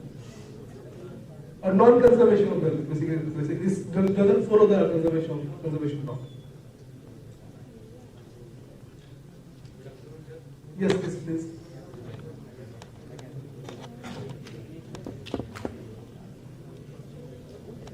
All the dignitaries, I have not understood the whole lecture completely, but what I have concluded is, sir, we are basically generating spin current by the injection of electrons with specific spin orientation into a device. So this is achieved by the injection of spin polarized electrons from the magnetic material into non-magnetic semiconductor or metal. So this effect occurs in materials with strong spin orbit coupling, leading to separation of the up and down spin. Correct. Okay, sir. And the injection takes place from the ferromagnetic contact into the semiconductor material or any other material. Yes. So basically, what I want to ask is, so can spintronics replace the traditional electronic current entirely, or it is limited to the non-volatile magnetic RAM and magnetic sensors? Actually, it's not limited to volatile RAM and memory. It is basically has been used in various applications, even building the sensors, building even the nowadays they are explaining that we can use the spintronics to build scanners, like the scanners for the devices. So they are very sensitive, and we are also trying to use this qubits like the quantum computing. So we are using the spinless qubit for the quantum computing. Various applications are coming. Even for this, I mentioned that, right? We are using for neuromorphic computing, AI. We are trying to build up the devices. I can give you a very simple example. I think not for you, everybody. Just very fundamental example. You know, our brain works on this mental process, right? Do you have heard about this water computing? No. Those who are working in AI/ML, they should really learn this. This is a kind of a very starting point of this. The Japanese guys, they have built this water computer. They have a water tub. They use this vibrators. They put 8 vibrators in the water tub, and they have, based on the frequency of this vibrators in the water tub, they have created water interference pattern. Right? एक water का tub लोगे, आप उसमें कैसे tip मारो, तो you can create a water interference, right? 2 bar tip मारोगे तो अलग, दोनों के डिप में गैप होगा, टाइम में गैप होगा, तो आपको अलग इंटरफेरेंस मिलेगा, और जितना गैप आप बढ़ाते जाओगे टाइम में, उतना वो इंटरफेरेंस पैटर्न चेंज होगा. My question, my basically answer is कि आपके पास अगर अच्छा ऐसा भी लगता है कि अगर मैम उस इंटरफेरेंस को क्रिएट करें अलग अपनी फोर्स से, अपनी उंगली से, और आप तो अलग अलग होगा, सर आएंगे तो वो अलग, मैं हुआ तो वो अलग, तो एक ही तरह का इनपुट, टाइम वेरिंग इनपुट, अलग अलग इंटरफेरेंस करें. समझ में आ रही बात? तो क्या होता है कि टाइम वेरिंग इनपुट एक है, इंटरफेरेंस हजारों है, लाखों, करोड़ों. So this is called spatial temporal data, big data, जो आजकल इंडस्ट्री है, big data, ठीक है? बहुत फंडामेंटल कॉन्सेप्ट है water interference. And water is what is called? It's a reservoir of interference, right? The same water will create an enormous amount of interference pattern. So this is called reservoir computing. ठीक है? ये तो इतना बड़ा tub था, हमने. But क्या सच में इतने बड़े टब को हम मिमिक कर सकते हैं रियल एप्लीकेशन, जहाँ छोटी-छोटी चीजें लगानी होती हैं? तो रिसेंटली मैं दिखा नहीं पाऊँ, शायद मेरे पास भी रिजल्ट यहाँ पर नहीं है, मैं वो करता, ये तो फंडामेंटल में लेके आया था बच्चों के लिए, अगर कुछ पता चाहिए होगा तो मेरे पास में एक, अभी हम रिसेंट रिजल्ट्स है हमारे पास में, तो क्या करते हैं कि स्पिन फेरोमैग्नेट होता है, अच्छा मैं यहाँ बना देता हूँ, ठीक है?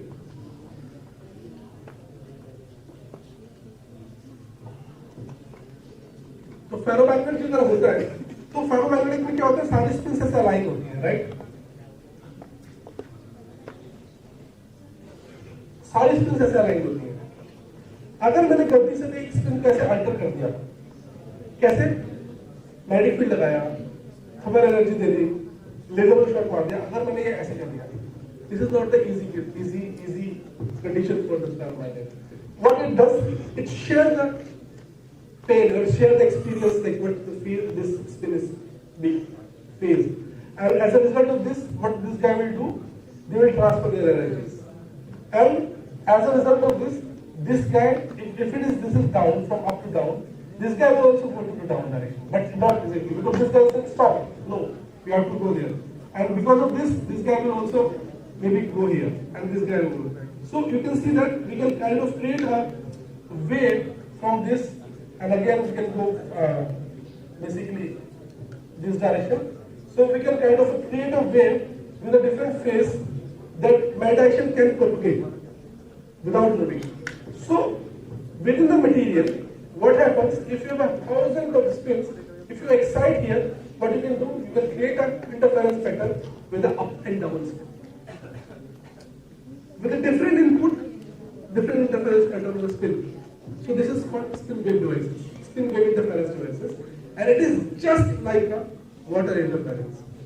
So we can actually, from the various inputs, like time varying input, we can create 100,000 of interference patterns from this spin wave. And this is really used for the brain spark computing or the neuromorphic computing or a reservoir computing, which is like a coming future of this computing system.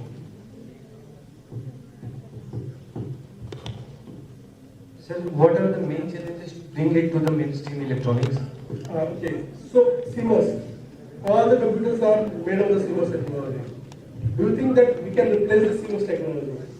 Not only the advanced physics, even the fabrication, the plants, politics, money involved, everything is factor. Because they have so much of money they have invested. They are big players. The semiconductor industry, semiconductor industry. So do you think that they can just replace them? It's not possible. Slowly we are adding. The addition is like, I can tell you, initially we have basically the memory, small part in the media. Now we have, if you see all the hard drives in the market, they are using a spin-based sensor. So initially all this was like the purely magnetic material. Now we have the represents spinning sensor. All the satellites going into space because we need the magnetic material which are very strong, there is very high endurance, are using the amperage for storing because they don't want to lose the data even in the harsh conditions, especially if there is a radiation effect. Space there is a lot of radiation effect, but this amperage can hold basically are capable of handling this such a big radiation effect. So they are using in space all the amperage. So slowly, as per the demand, they are adding. They have been added in basically into devices. So even this you are using computer, the sensors which you are using is a spin-based sensor, which is GMR sensor. So slowly they are adding, but they will not capture entire area. Slowly they will capture based on the requirement. I cannot be positive than this. Sir, the next and the last question, sir.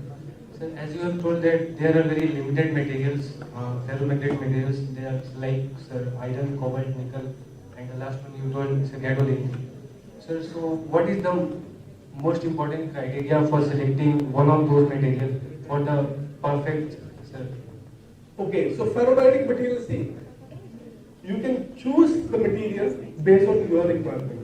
If you want to have the large population density of the spin, like nickel has 80% polarization. So if you see the band structure of nickel, so you can generally see this up spin is 80% and down spin is 20%. So if you need the 80% polarization, you can use nickel. If you need less, you can go for this one. So based on this, the polarization factor you need. If you need 100%, go for the half metallic crystal. If you want to use for the conversion, you cannot use the ferromagnet. You have to use the magnet. So based on the requirement, you can choose the different materials, and even you can mix them. The ferromagnetic material, they have a damping factor. They are basically prone to oxidation. So, but you can build the material by mixing them together with some other materials that they are not prone to oxidation, even they are ferromagnetic materials. They are soft in nature, they are hard in nature in the magnetic property. So what kind of property you need, based on that you can design. You make the alloys, you can make the interfaces, based on that you can really tune this. This is called material engineering.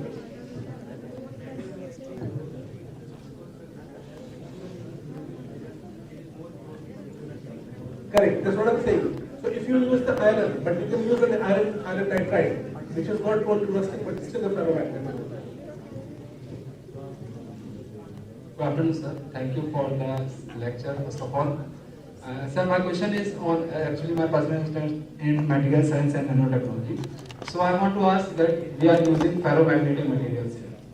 But what I want to ask that we can use ceramics as place of ferromagnetic materials with the dopings of different metals. Yes, okay. So there are reports. We use this. If you see this recent, I can give you the name of the person. He is also a good friend of mine. So there is a scientist who is in Berkeley.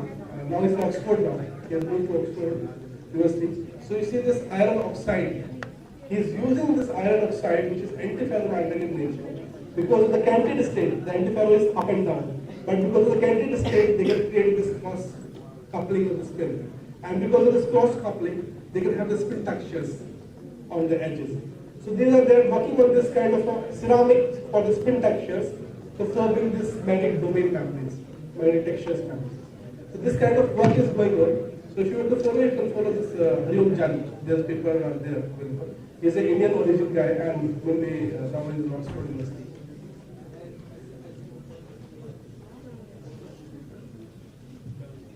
As we hear material named zirconia. Zirconia oxide. तो it's all ceramics. तो जैसे कि आपने mention किया था आपकी एक slide में डैम्पिंग लो डैम्पिंग मटेरियल्स को हम यूज करते हैं और थर्मल स्टेबिलिटी के लिए. तो zirconia is a ceramics is also good for low damping and.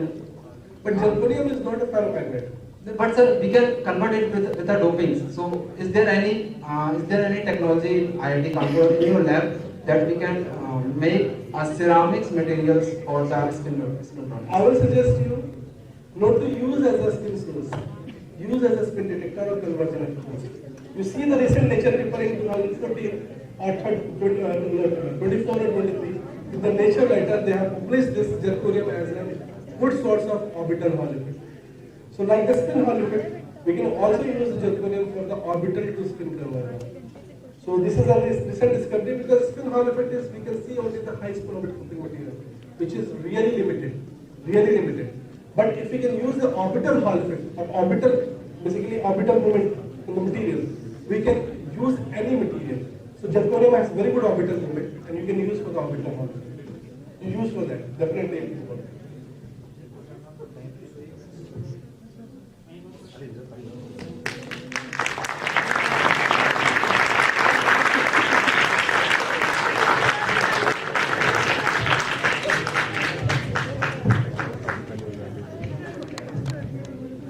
Thank you so much, sir, for imparting such great knowledge.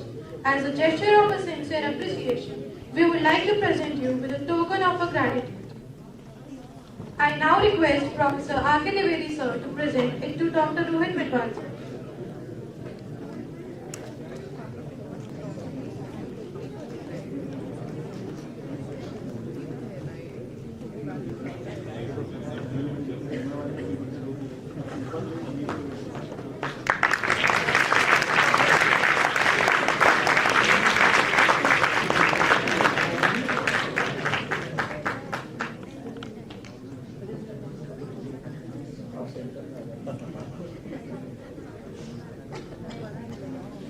Thank you, Rohit, sir, for gracing us with knowledge and kind words.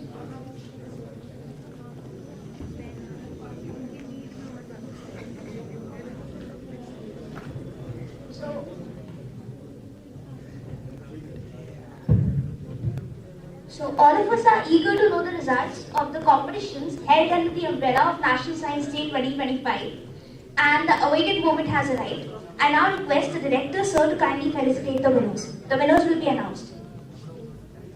We begin with the winners of the Science Trivia competition held on 27 February, that is yesterday. The first runner-up position was achieved by Team Epsilon, and the members are Disha Nishad, Akriti Parivar, Meenakshi Patel.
First position was achieved by Team Lambda, and the members are Nitin Singh, Suryansh Katiyar, Jai Kishan Yadav.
Next, we have the winners of the poster presentation competition held yesterday. Third position, Gulab Sa Khatun, Nidhi Singh and Shrishti Pal.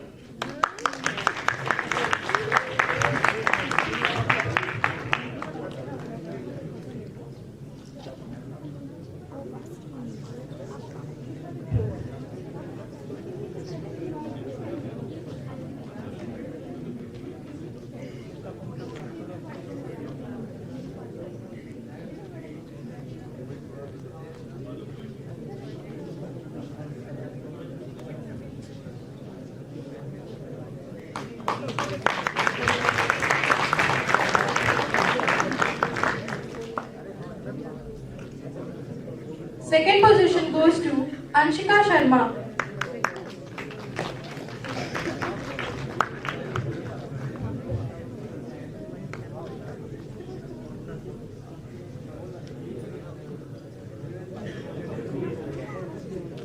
First position goes to Arshi and Yamini.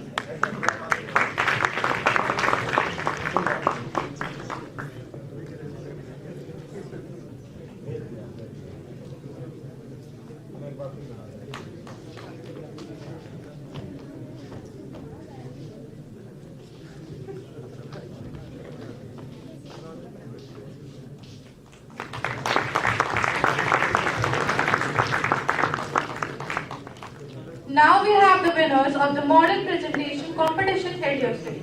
Third position goes to model number 6, Pallavi Agnihotri.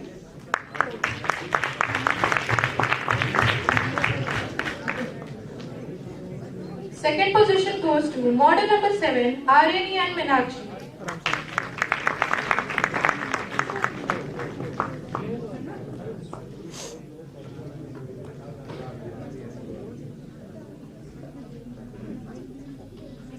First position goes to model number 2, Amrish Kumar, Akriti and Akansha Rajput.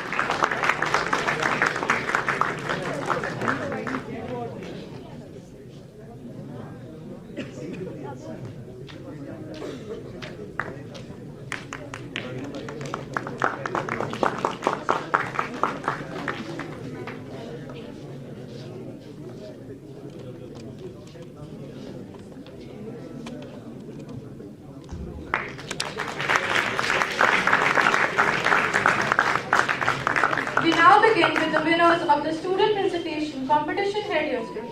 Third position goes to Purnima Tiwari. Second position goes to Chandan Katiyar.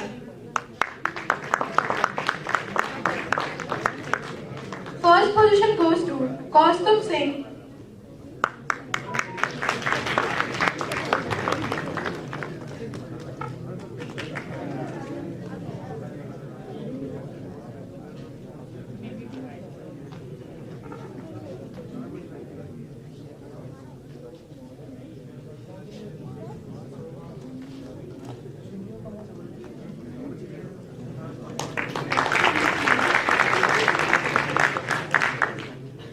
इस क्रम में अगली प्रतियोगिता भाषण प्रतियोगिता है जो कि विश्वविद्यालय स्थापना दिवस 2025 के अंतर्गत महाकुंभ भारत की विविधता विषय पर आयोजित की गई। इस प्रतियोगिता के विजेता हैं तृतीय स्थान Anurag Singh MSc environmental science. He is not available right now. I would like to call Draupadi ma'am to accept the award.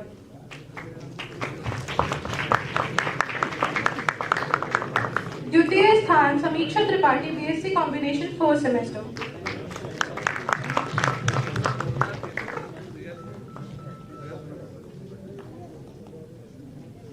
प्रथम स्थान Nandika Trivedi BSc combination 4th semester.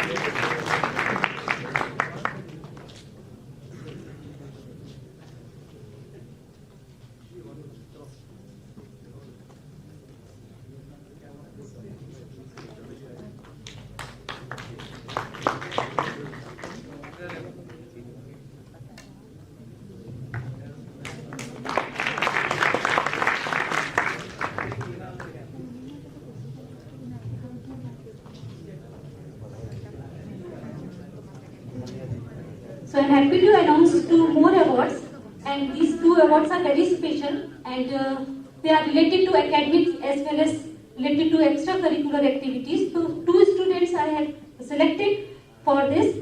So the 2 students' names are Nandika Trivedi from BSc Combination 4th semester. She has performed very well in both in academics as well as in extracurricular activities. And the second name is Purnima Tiwari from BSc Honours Maths.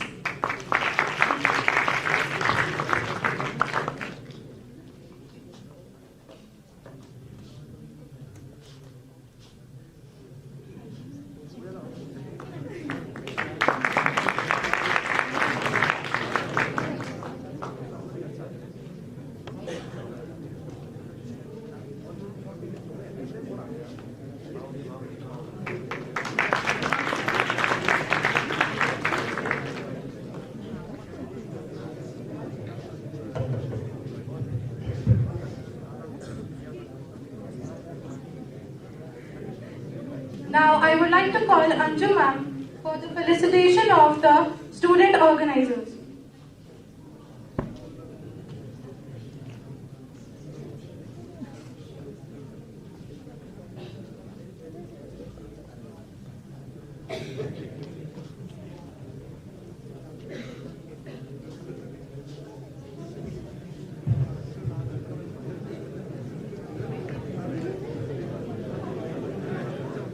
We have Krishnakant and Ayush Verma as the student organizers for the National Science Day event.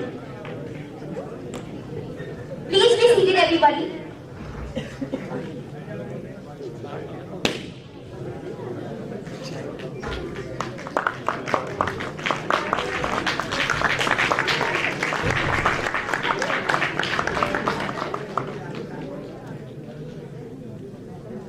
Next, we have the volunteers in the National Science Day event.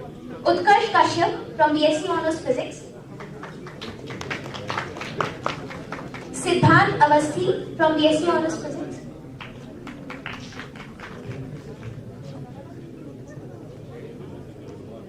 Rahul Kumar from BSc Honours Physics.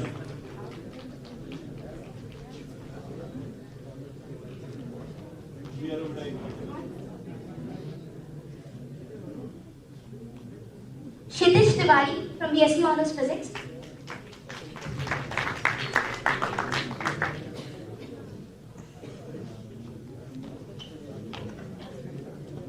Arpit Trivedi from BSc Combination.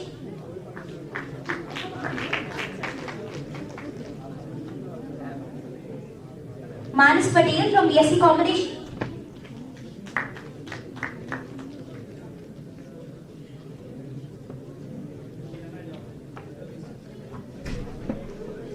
Nandika Trivedi from BSc Combination.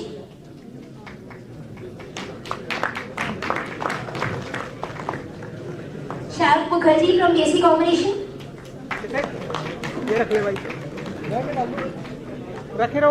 Shreyansh Mani Tripathi from BSc Combination.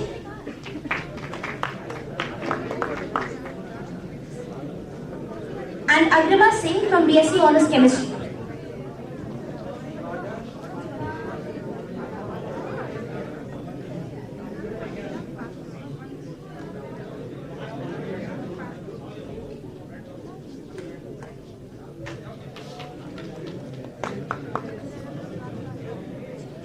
I now request Dr. Avnish sir to please come and deliver the vote of thanks.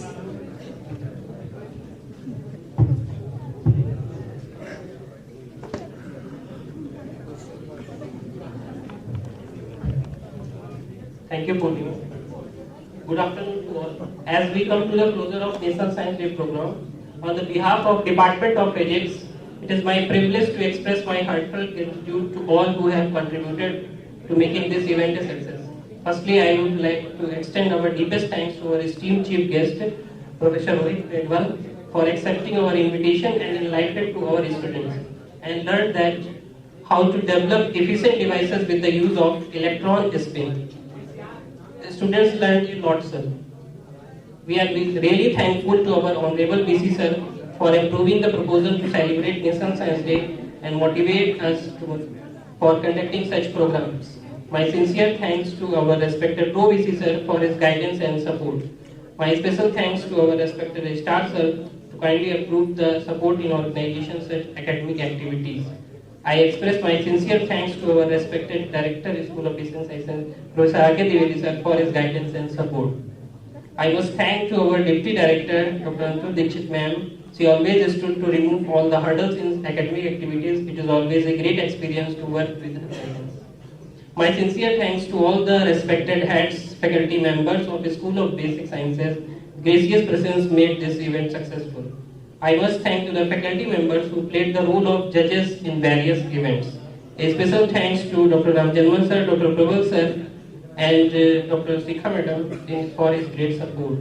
I must thank to Dr. Sandeep Porwal sir for his support in arrangement of refreshment. I must thank to all the organizing team members and our faculty colleagues. Each and every faculty member's effort are worth and notable. I must thank to all the student volunteers, Ayush, Krishkan, Purnima, Utkarsh, Arpit, Manas, Pravartika and her team for their endless support. I would like to thank the venue staff, especially Sunil and Nisha Didi, for her assistance in all the way. Lastly, I would like to thank all the media persons and Department of Mass Communication for the support. Thank you once again for being a part of this initiative. We look forward to seeing at your future events. Have a great day. Thank you.